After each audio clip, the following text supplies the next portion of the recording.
ETV YouTube ఛానల్స్లో మీ వ్యాపార ప్రకటనల కోసం ఈ నంబర్కి కాల్ చేయండి. మన కోసం మనతో కొట్లాడే నిజమైన ప్రేమ చూపించే ఒకే ఒక వ్యక్తి అమ్మ.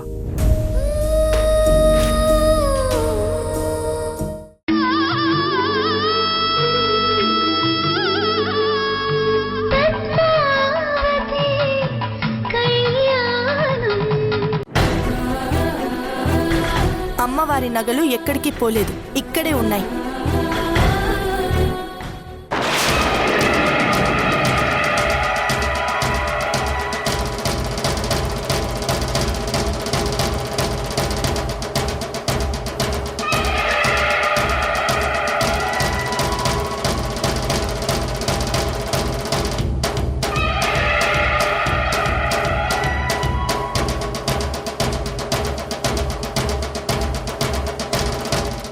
ఎలా అమ్మా? ఏం జరిగిందమ్మా? బావగారు, అసలేం జరిగిందంటే సంపత్ సంపత్ సంపత్ ఏంటి, ఎందుకలా అరుస్తున్నావు? పిచ్చిగాని పట్టిందా? పిచ్చి పిచ్చి పళ్ళు చేసే నీలాంటి వాడికి పడుతుంది పిచ్చి, నాకు కాదు. ఏయ్ ఏయ్, నేను నీతో గొడవ పడ్డానికి రాలేదు. మరెందుకొచ్చావు? నువ్వు చేసిన నీచమైన పని గురించి మాట్లాడడానికి వచ్చాను. నేనేం చేశాను? ఓహో, తమరు ఏం చేశారో కూడా తెలీదా? అమాయకుల్లా నటిస్తే నేను తెలుసుకోలేననుకుంటున్నావా? చెప్పు, ఆ అమ్మవారి నగలు దొంగతనం చేసింది నువ్వే కదా? ఏయ్, ఏం మాట్లాడుతున్నావు? అమ్మవారి నగలు నేను దొంగతనం చేయడం ఏంటి? ఇంకా నటించకు. ఆ పని చేసింది నువ్వేనని నాకు బాగా తెలుసు, కానీ ఆధారాలు లేవని ఆగిపోతున్నాను. సంపాదిస్తాను. అతి త్వరలోనే నగలు కొట్టేసింది నువ్వేనని ఆధారాలు సంపాదిస్తాను. అప్పుడు నీ సంగతి చెప్తాను. Mind it.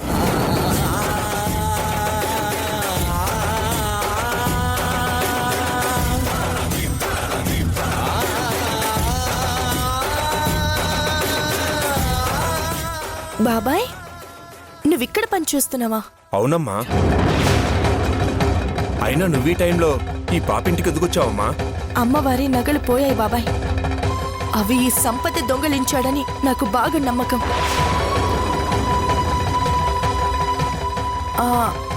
బాబాయ్, నాకొక చిన్న సహాయం చేస్తావా? చెప్పమ్మా.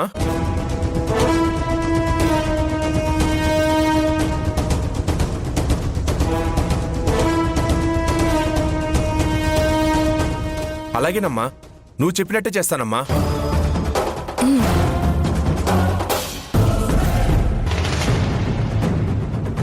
సంపత్ దొంగలించిన అమ్మవారి నగలు డబ్బును అక్కడ వాచ్మెన్గా పనిచేస్తున్న నారాయణ సహాయంతో బయటికి తెచ్చాను.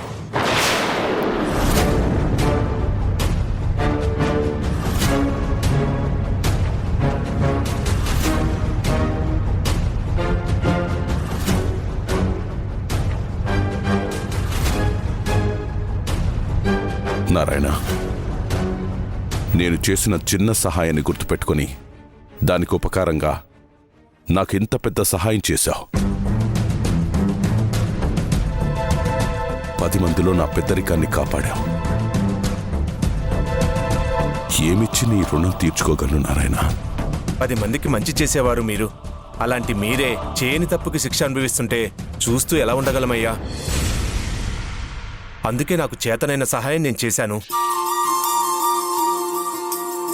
నువ్వు చేసిన ఈ సాయానికి రుణమైతే ఎప్పటికీ తీర్చుకోలేను.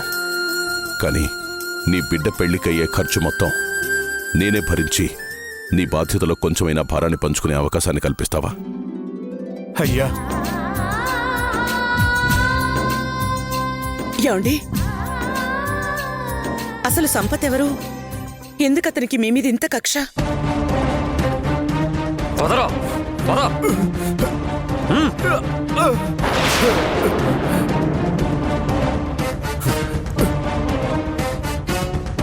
ఎస్ఐ గారు, ఆ నగలు డబ్బులు దొంగతనం చేసిన అసలు దొంగ వీడే. వీడిని అరెస్ట్ చేసి తీసుకెళ్ళండి.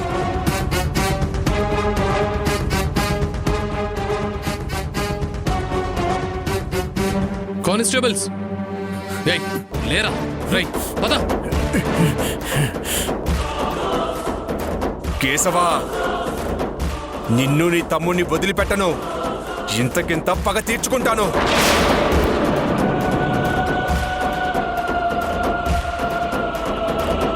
వదిలిపెట్టను రా. రేయ్ ఎక్కరా బండెక్కు.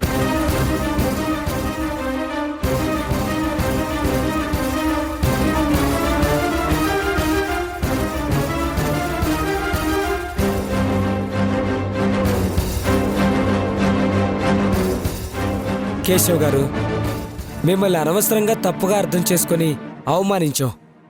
మమ్మల్ని క్షమించండి. అవునయ్యా, మీరేంటో తెలిసి కూడా కిరీటం పోయిందన్న కోపంతో ఏవేవో అనేశాం. దయచేసి అవేమీ మనసులో పెట్టుకోకండి. మీరన్న మాటలో గుర్తు చేసుకొని కక్ష పెంచుకోవడానికి మీరేం నా శత్రువులు కాదు. అయినా మీరేం కావాలని నా మీద నిందలు వేయాలని చూడలేదు. ఏం పర్వాలేదు, జాతర ఏర్పాట్లు చూడండి. అలాగేనయ్యా. నమస్కారం.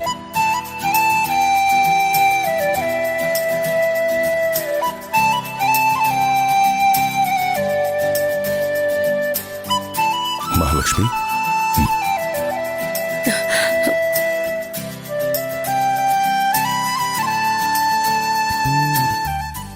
భద్రంగా లోపల పెట్టు.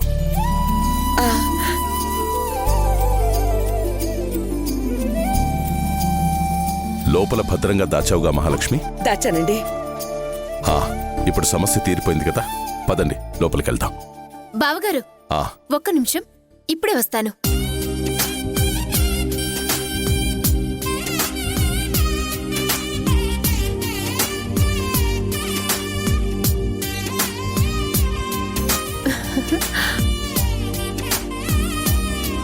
ఏంటమ్మా, ఏం చేస్తున్నావు?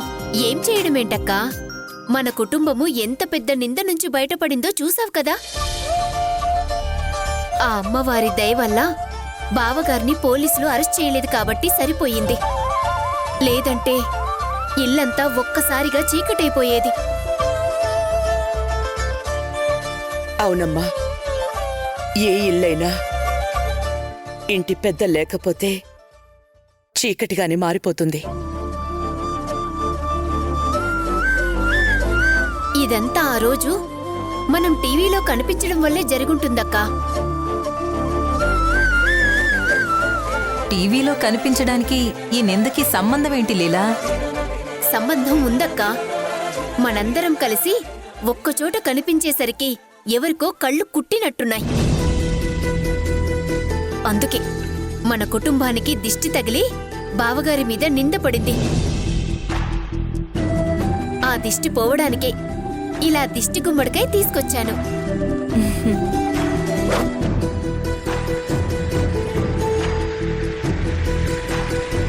అందరూ వరుసగా నిలబడండి. మహాలక్ష్మి, పద పదరా. ఇరుగు దిష్టి, పొరుగు దిష్టి, ఇంట్లో వాళ్ల దిష్టి, వీధిలో వాళ్ల దిష్టి, ఊర్లో వాళ్ల దిష్టి, అందరి దిష్టి పోవాలి. అందరూ ఉమ్మండి. వీరేంద్ర, చెప్పు లీలా. ఇది తీసుకెళ్లి పడేసేయ్.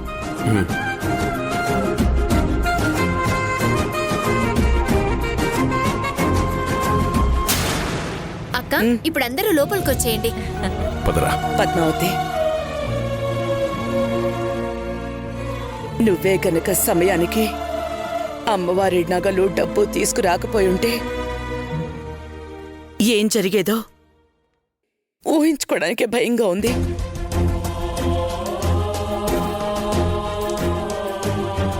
నా కుటుంబాన్ని కాపాడుకోవడం నా బాధ్యతక్క.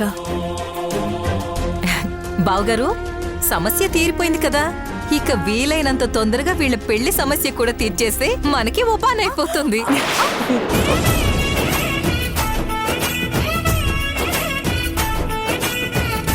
అవునవును, వీళ్ళ పెళ్లి చేసేస్తే మనం ఇంకా నిశ్చింతగా ఉండొచ్చు.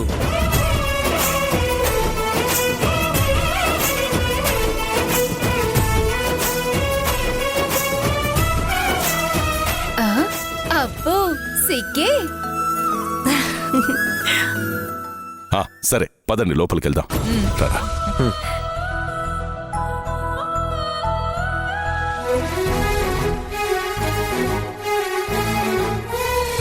స్వామి, ఎప్పుడు ఏ సమస్య వస్తుందో తెలియడం లేదు.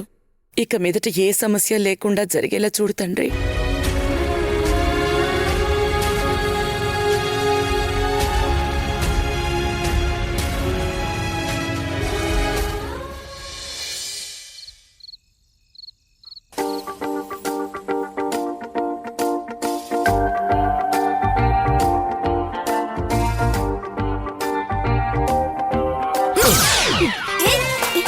ఏంటిది? వదులు. పట్టుకుంది వదలడానికి కాదు. ఇప్పుడు నన్ను మర్యాదగా వదలలేదనుకో అక్కని పిలుస్తాను. పిలు. అక్క. అబ్బా ఏంటా పిలవడం? అమ్మా ఏం చూస్తున్నావు? నువ్వేగా అక్కని పిలుస్తానన్నావు, అందుకే నేనే పిలుస్తున్నా. నీకేమైనా పిచ్చా? ఇప్పుడు ఇంట్లో అందరూ ఉన్నారు, మనిద్దరిని ఒకే రూమ్ లో చూసారంటే ఇక అంతే. వెళ్ళు ప్లీజ్. వెళ్ళను ప్లీజ్. ఇప్పుడు నీకేం కావాలి? ముద్దు. ఏంటి ముద్దా? కుదరదు, వెళ్ళు. అయితే వెళ్ళడం కుదరదు. అబ్బా, నీకే ముద్దు పిచ్చేంటి ఆదిత్య? పెళ్ళయ్యాక బోలెడని పెడతాను, అప్పటి వరకు సైలెంట్ గా వెళ్ళు. అదంతా కుదరదు, ముద్దు పెడితేనే వెళ్తాను. సరే అయితే, నేను నీకు ముద్దు పెట్టాలంటే నిన్నొక పొడుపు కథ పొడుస్తాను, ఆన్సర్ చెప్తే పెడతాను. డీలా? No deal. అదేంటి మళ్ళీ? అదేంటంటే ఈసారి పొడుపు కథ నేను పొడుస్తాను, ఆన్సర్ నువ్వు చెప్పాలి. కాకపోతే జస్ట్ 60 సెకండ్స్లో మాత్రమే చెప్పాలి. ఓకే, ఏంటా పొడుపు కథ? అందమైన చిన్నది, నువ్వు చూస్తే నిన్ను చూస్తుంది, నేను చూస్తే నన్ను చూస్తుంది. ఏంటది? Your time starts now.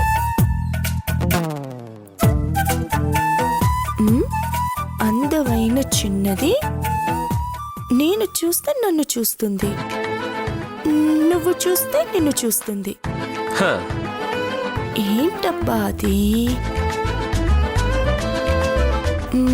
Time up. ఏంటి అప్పుడే అయిపోయిందా?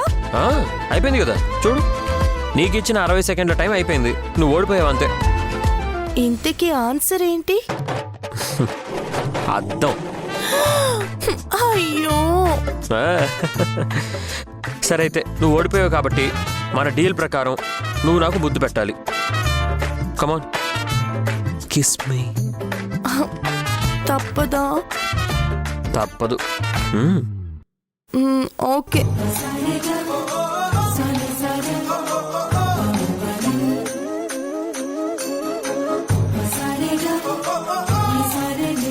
పద్మావతి, వస్తున్నానక్క. ముద్దు క్యాన్సిల్. బా, ఎప్పుడు చూసినా ఈ ముద్దు ప్రోగ్రాం ఫెయిల్యూర్ అవుతానే ఉంది. చెప్తా. ఏంటి బాబాయ్ నువ్వు చెప్పేది నిజంగానా? ఇప్పుడు నా మనసులో ఉన్న టెన్షన్ అంతా పోయింది. థ్యాంక్ యూ బాబాయ్, థ్యాంక్ యూ వెరీ మచ్. ఉంటాను బాబాయ్. వంశీ, వంశీ, వంశీ, వంశీ.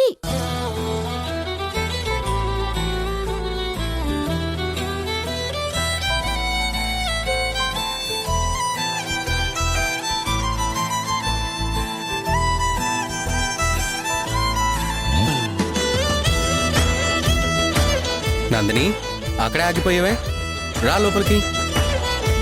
ఏం చేస్తున్నావు వంశీ? రూమ్ అంతా చిన్నపిల్లల ఫోటోలు అంటించడం ఏంటి? ఎందుకంటే మన ఇంటికి త్వరలోనే ఒక బుజ్జి పాపాయి రాబోతుంది కాబట్టి. మరి బాబు ఫోటోస్ లేవేంటి? మనకు పుట్టబోయేది పాపే కాబట్టి. పాపే పుడుతుందని అంత ఖచ్చితంగా ఎలా చెప్తావు? ఎలాగా అంటే సెల్ఫ్ బిలీవ్. ఏంటి సెల్ఫ్ బిలీఫా? అవును నందిని, మన మనసుకి ఒక అతీతమైన శక్తి ఉందట. మనం ఏదైనా జరగాలని బలంగా కోరుకుంటే ఖచ్చితంగా అదే జరుగుతుందట. మా ఫ్రెండ్ సైకాలజిస్ట్ చెప్పాడు. ఓ అలా అని మనకి పాపే పుడుతుందని నువ్వు ఫిక్స్ అయిపోయావా? ఎస్.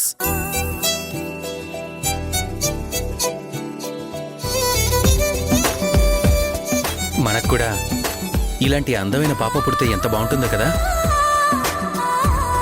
తనని ఎత్తుకొని నా గుండెల మీద ఆడిస్తూ ఉంటే ఆ ఆనందాన్ని మాటల్లో చెప్పలేను నందిని. అవును వంశీ, చాలా బాగుంటుంది. ఎందుకంటే తనకి నీలాంటి ఒక మంచి తండ్రి రాబోతున్నాడు కదా, అందుకే. అది సరే, ఇంతకీ రూమ్ ఎలా డిజైన్ చేసానో చెప్పలేదు. బాగుందా? బాలేదురా.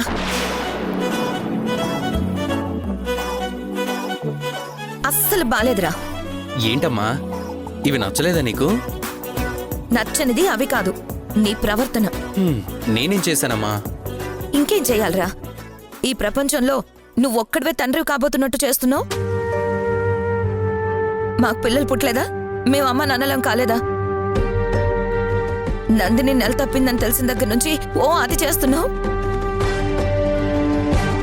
ఏంటమ్మా, ఇన్ని రోజులు మాకు పిల్లలు కావాలి మాకు పిల్లలు కావాలి అని మాకంటే ఎక్కువ నువ్వే ఆరాటపడ్డావు.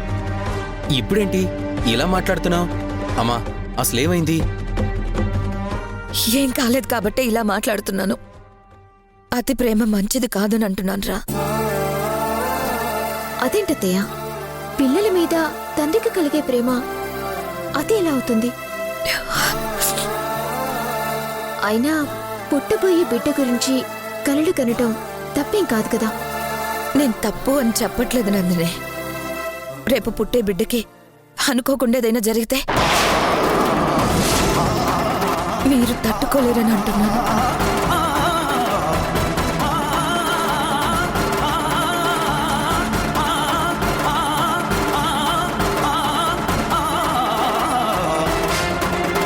ఈ రోజు మనం పెంచుకున్న ఈ అతి ప్రేమే రేపటి మన కన్నీళ్లకి కారణం అవుతుందంటున్నాను. అయినా ఇలాగే ఉంటావంటే మీ ఇష్టం. భోజనం చెదురుకని రండి.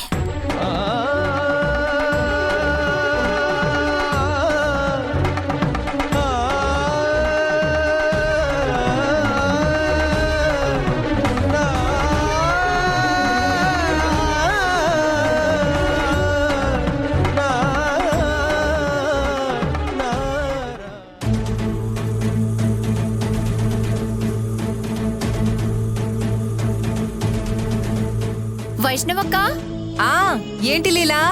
ఒకసారి ట్రా. ఏంటి లీలా, ఏమైంది? ఎందుకు రమ్మని పిలిచావు? కూర్చో కూర్చో.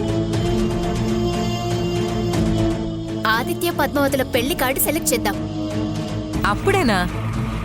అప్పుడే ఏటక్క, చేసేస్తే ఒక పని అయిపోతుంది కదా.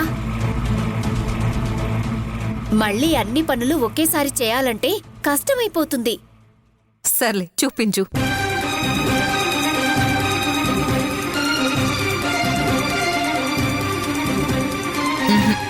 ఇంకేమన్నా? ఇది చూడక్క, ఇదెలా ఉంది? బానే ఉంది, కానీ కొంచెం కాస్ట్లీగా ఉన్నట్టుంది కదా.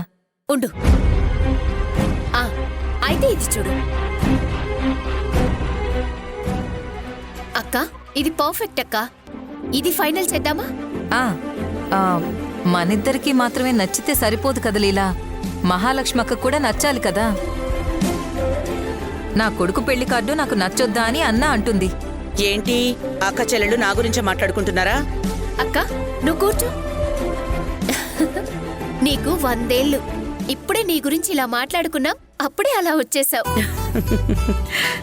ఇదిగో ఈ పెళ్లి కార్డు ఎలా ఉందో చూసి చెప్పు. నీకు ఓకే అంటే ఫైనల్ చేద్దాం. మీకు నచ్చితే మాకు నచ్చినట్టే లీలా. ప్రత్యేకించి నేను చూసుకోవాల్సిన పనే ఉంది చెప్పు. కరెక్ట్గా చెప్పావక్క. ప్రస్తుతానికి నువ్వు చూడాల్సిన పనేం లేదు, కానీ చెయ్యాల్సిన పని మాత్రం ఒకటి ఉంది. చెయ్యాల్సిన పనేంటి వైష్ణవి? అదే అక్క, మొన్న మీకు పెళ్ళయింది కదా. అయితే అని అంత అమాయకంగా అడుగుతున్నావేంటక్క? బావగారు నువ్వు కలిసి హనీమూన్కి వెళ్ళాలి కదా. వైష్ణవి ఏంటా మాటలు? ఈ వయసులో మాకు హనీమూన్ ఏంటి వైష్ణవి? సిగ్గుపడటం కాదక్కా, బావగారిని ఒప్పించాల్సిన బాధ్యత నీదే. నేనిప్పుడే కొడైకెనాల్లో 2 సూట్స్ బుక్ చేసి పెడతాను, సరేనా? లీలా, తనేదో ఆట పట్టించడానికి అంటుంటే నువ్వు కూడా ఏంటమ్మా? ఏంటి తోటి కోడళ్ళందరూ ఒక్కచోటే చేరి కబుర్లు పెడుతున్నారు? దేని గురించి ఏంటి? కేశవ్ బావ గారికి మహాలక్ష్మక్కకి హనీమూన్ ఎక్కడ జరిపిద్దామా అనండి. ఏంటి అన్నయ్య వదినలకి హనీమూనా? ఈ ఐడియా ఏదో కొత్తగా ఉన్నట్టుందే. ఏంటి కొత్తగా ఉండేది? పిల్లలు చేసుకోవాల్సిన హనీమూన్ని తల్లిదండ్రులు చేసుకుంటే అసహ్యంగా ఉంటుంది. అయినా ఆనందాలు, ఆ ముచ్చట్లు మీలాంటి వాళ్ళకు ఉండాలి గాని మాకుండడం ఏంటి? మాకే హనీమూను అక్కర్లేదు. మహాలక్ష్మి, వాళ్ళేదో ముచ్చట పడుతున్నారు కదా, సరే అంటే సరిపోతుంది కదా. అయ్యో, మీరు కూడా వాళ్ళతో కలిసిపోయారా? మనం హనీమూన్కి వెళ్ళడం ఏంటి? మనం వాళ్ళ దృష్టిలో హనీమూన్కు వెళ్తున్నాం, మన దృష్టిలో అది తీర్థయాత్ర అవుతుంది, అంతే.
ఇదిగోండి పిన్నిగారు పాలు.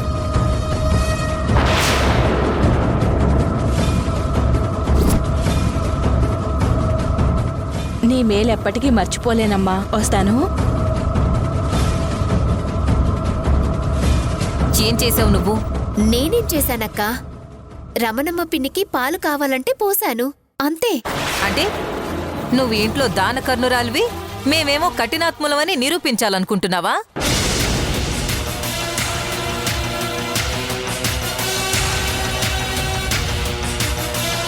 ఈటీవీ విన్ యాప్ రోజుకి కేవలం రూపాయి మాత్రమే.